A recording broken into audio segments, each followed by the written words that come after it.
walls of his parents' home still are lined with his mementos. Andy had as music role models his 3 older brothers who performed as children and later came to be known as the Bee Gees. His parents, Hugh and Barbara Gibb, told our Mary Murphy not even they knew early success like Andy came to know. I think he's about 18, 19, wasn't he? Had his first number 1. I think he's the only person at that time to have 3 number 1s in a row from starting. His brothers didn't. The Beatles didn't. But bang, bang, bang, 3 number 1s in a row. How did it affect him? Oh, very exciting, of course, because he, this was something he'd worked for and he wanted to be a big star. And of course it did go to his head.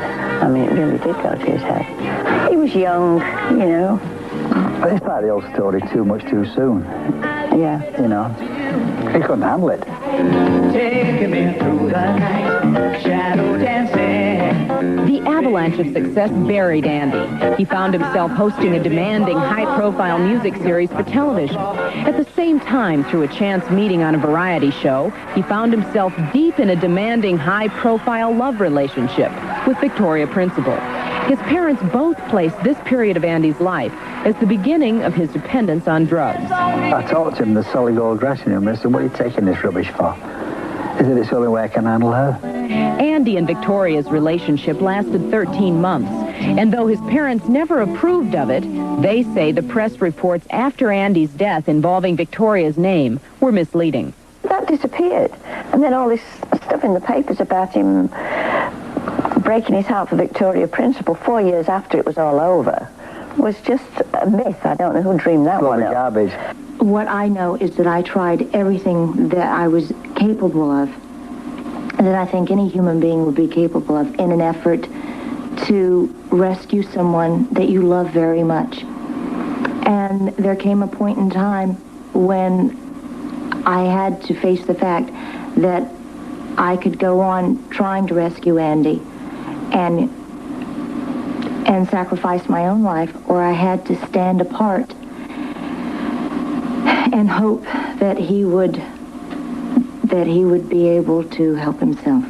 Ultimately, Andy did rise out of both his drug habit and his obsession with Principal. He found the company of other women, some equally famous, like Olivia Newton-John and Tanya Tucker. I don't know, he was he wanted to baby him, he was such a baby. One thing Andy did have, myocarditis, a rare viral infection of the heart muscle. It was this condition, not drugs and not his earlier love for Victoria Principal, which brought Andy's death a year ago at the age of 30. I was with him in England when he died, and they assured me at the hospital that there was anything in his bloodstream at all. He was clean. What was the last thing that Andy said to you? You can't die from this, can you? Andy was very close to his younger sister, Barry. She has yet to get over the loss. It's hard for me to believe he's gone. And I guess in my own mind, in my own little world, I still believe he's here. Sometimes you think he's away on a tour, he's going to come home, he doesn't. March 10th marks the first anniversary of Andy Gibb's death. On that day, the city of Miami will dedicate a street in his memory, Andy Gibb Drive. On our this one, Shadow Dancing. Take care, everybody. Bye-bye. I leave it up to you. Do it right, taking me through the night, shadow dancing. Baby, you do it right. Teenage runaways are prostituting themselves.